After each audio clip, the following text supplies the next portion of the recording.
ചെടികളൊക്കെ നല്ല കരുത്തോടെ വളരാനും അതിന് നിറയെ പൂക്കൾ ഉണ്ടാവാനും ഒക്കെ നമ്മൾ ആഗ്രഹിക്കുന്നുണ്ടല്ലേ.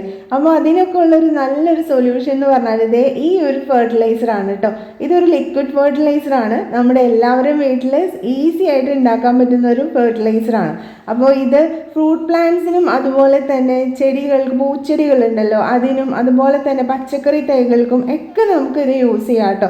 ഇതിൻ്റെ എഫക്റ്റ് എന്ന് പറഞ്ഞാൽ വളരെ വലുതാണ്. അപ്പോൾ നിങ്ങളിത് ഉപയോഗിച്ച് നോക്കിയതിന് ശേഷം ചെടികളിലൊക്കെ വന്നിട്ടുള്ള മാറ്റം എന്താണെന്നുള്ളതൊന്ന് കമൻറ്റ് ചെയ്യണേ. അതിന് നല്ല വളർച്ച ഉണ്ടായോ, അതിൽ പൂവുണ്ടായോ, ഇത് ഹെൽപ്ഫുള്ളായോ എന്നൊക്കെ ഒന്ന് പറഞ്ഞു തരണേ. അപ്പോൾ ആദ്യം തന്നെ വേണ്ടതെന്ന് വെച്ചാൽ പഴത്തൊലിയാണ്. ഇതിന് പ്രത്യേകിച്ച് ഞാൻ വെള്ളത്തിൻ്റെ അളവ് പറയുന്നില്ല. ഇപ്പോൾ നിങ്ങൾക്ക് കിട്ടുന്ന പഴത്തൊലിയൊക്കെ ഒരു ചെപ്പിലിട്ട് വെക്കാം. ചെപ്പെന്ന് പറയുമ്പോൾ നമ്മൾ ഈ ഭരണി ഉണ്ടല്ലോ, മിഠായി വരുന്ന ഭരണി, ഈ പ്ലാസ്റ്റിക്കിൻ്റെ ഭരണി നമുക്ക് പലചരക്ക് സാധനങ്ങളൊക്കെ വിൽക്കുന്ന കടകളിലുണ്ടാവും. അപ്പോൾ അവിടെ ചോദിച്ചാൽ അവർ നമുക്ക് തരും. അപ്പോൾ അങ്ങനത്തെ കുറച്ച് ഭരണികളൊക്കെ എന്തായാലും കളക്ട് ചെയ്ത് വെക്കുക, നമുക്ക് വളരെയധികം ഉപകാരപ്പെടും. അപ്പോൾ നമ്മുടെ പരിപാടിയിലേക്ക് വരാം. നമുക്ക് ഇതിന് വേണ്ടത് എന്താണെന്ന് വെച്ചാൽ ഫസ്റ്റ് തന്നെ വേണ്ടത് പഴത്തൊലിയാണ്. അപ്പോൾ കിട്ടുന്ന പഴത്തൊലിയൊക്കെ ഇതുപോലെ ചെറിയ കഷ്ണങ്ങളാക്കി മുറിച്ചിട്ട് വെള്ളത്തിലിട്ട് വെക്കാം. ഒരു 2 ദിവസത്തിൽ കൂടുതൽ വെള്ളത്തിലിട്ട് വെക്കണം എന്നില്ല. കാരണം അത് 2 ദിവസത്തിൽ കൂടുതലാകുമ്പോഴേക്കും ഭയങ്കര ഒരു ബാഡ് സ്മെല്ലൊക്കെ വരും. അപ്പോൾ 2 ദിവസം നമുക്ക് വേണ്ടത് ഇതിൻ്റെ വെള്ളമാണ്, ഈ പഴത്തൊലി ഇട്ട് വെച്ചിരിക്കുന്ന വെള്ളം. പിന്നെ നമ്മൾ മുട്ട ഉപയോഗിച്ചിട്ട് ബാക്കി വരുന്ന തോടുണ്ടല്ലോ അതും ഒന്ന് വെയിലത്ത് വെച്ചിട്ട് ഉണക്കിയെടുത്താൽ ഇതുപോലെ പൊടിച്ചെടുക്കാം. അപ്പോൾ ഇത് നന്നായിട്ട് വെയിലത്ത് വെച്ച് ഇതുപോലെ കളക്ട് ചെയ്തെടുക്കുക. ഓരോ ദിവസത്തെ മുട്ടത്തോടും ഇങ്ങനെ നമ്മൾ വെയിലത്ത് വെച്ച് ഉണക്കിയിട്ട് കുറച്ചധികം ആവുമ്പോൾ നന്നായിട്ട് പൊടിച്ചെടുക്കുക. നമ്മൾ പൊടിക്കാൻ ഉപയോഗിക്കുന്ന ആ ചെറിയ ഗ്രൈൻഡറില്ലേ അതിലിട്ടിട്ട് നന്നായിട്ടൊന്ന് പൊടിച്ചെടുക്കുക. അപ്പോൾ അത് ഇതുപോലെ നല്ല പൗഡറായിട്ട് കിട്ടും.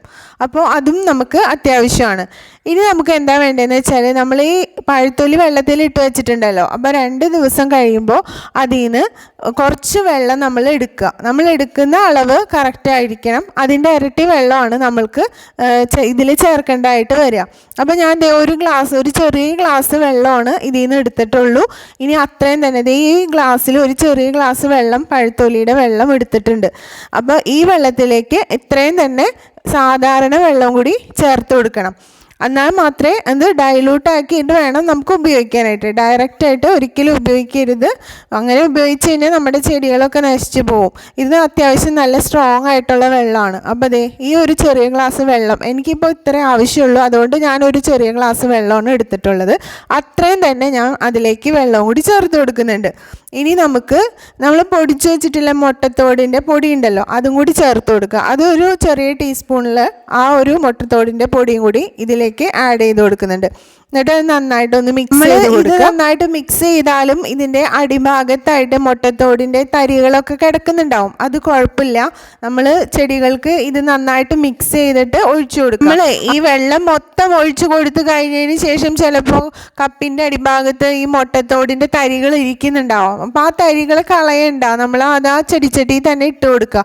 അത് കുറച്ച് ദിവസം കഴിയുമ്പോൾ തന്നെ മണ്ണിൽ ദ്രവിച്ച് പൊക്കോളും, ദ്രവിച്ച് അലിഞ്ഞ് ചേർന്നോളും. കാരണം ഇത് അത്രയും നമ്മൾ പൊടിച്ചെടുത്തേക്കുന്നതാണ്. പിന്നെ ഈ വെള്ളത്തിൻ്റെ കൂടെ ചില തരികൾ മിക്സ് ആവില്ല. അത് നമ്മൾ നന്നായിട്ട് പൊടിച്ചെടുത്തതാണല്ലോ, കുറച്ച് നാളത് മണ്ണിൽ കിടന്നിട്ട് നല്ല രീതിയിൽ അത് സെറ്റായി മാറിക്കോളും. എന്നാലും നമ്മൾ ആ തരികളെ ഒരിക്കലും കളയരുത് കേട്ടോ. ഇനി ഇത് ചെടികളിലേക്ക് ഒഴിച്ചു കൊടുക്കാം. ഇതുപോലെ എല്ലാ തരം ചെടികൾക്കും ഒഴിക്കാം കേട്ടോ. ഇതിപ്പോൾ ഞാൻ പൂച്ചെടിക്കാണ് ഒഴിച്ചു കൊടുക്കുന്നത്. ഇനി പൂച്ചെടിക്ക് മാത്രമല്ല, നമ്മുടെ പച്ചക്കറി തൈകൾക്കും എല്ലാ തൈകൾക്കും നമുക്ക് ഇത് ഒഴിച്ചു കൊടുക്കാൻ പറ്റും. അത്രയും നല്ല റിസൾട്ടാണ്. അപ്പോൾ നമ്മൾ വെറുതെ പാഴാക്കി കളയുന്ന നമ്മുടെ വേസ്റ്റ്, വീട്ടിലുണ്ടാവുന്ന വേസ്റ്റ് വെച്ചിട്ടാണ് ഇത് ചെയ്തെടുത്തിട്ടുള്ളത്. നമ്മൾ വേസ്റ്റ് വലിച്ചെറിയാതെ കുറച്ച് കുപ്പികൾ കളക്ട് ചെയ്ത് വെക്കുകയാണെങ്കിൽ നമുക്ക് അതിലിട്ട് വെക്കുകയും ചെയ്യാം. നമ്മുടെ ചെടികൾക്ക് പൈസ കൊടുക്കാതെ നല്ല ഒരു ഫെർട്ടിലൈസർ വീട്ടിൽ തന്നെ ഉണ്ടാക്കിയെടുക്കാനും ഉപകാരപ്പെടും. അപ്പോൾ നിങ്ങൾക്ക് ഈ വീഡിയോ എന്തായാലും ഉപകാരപ്പെട്ടെന്ന് ഞാൻ വിചാരിക്കുന്നു. അപ്പോൾ ഇനി ഒരു പുതിയ വീഡിയോ ആയിട്ട് കാണാം. ബൈ.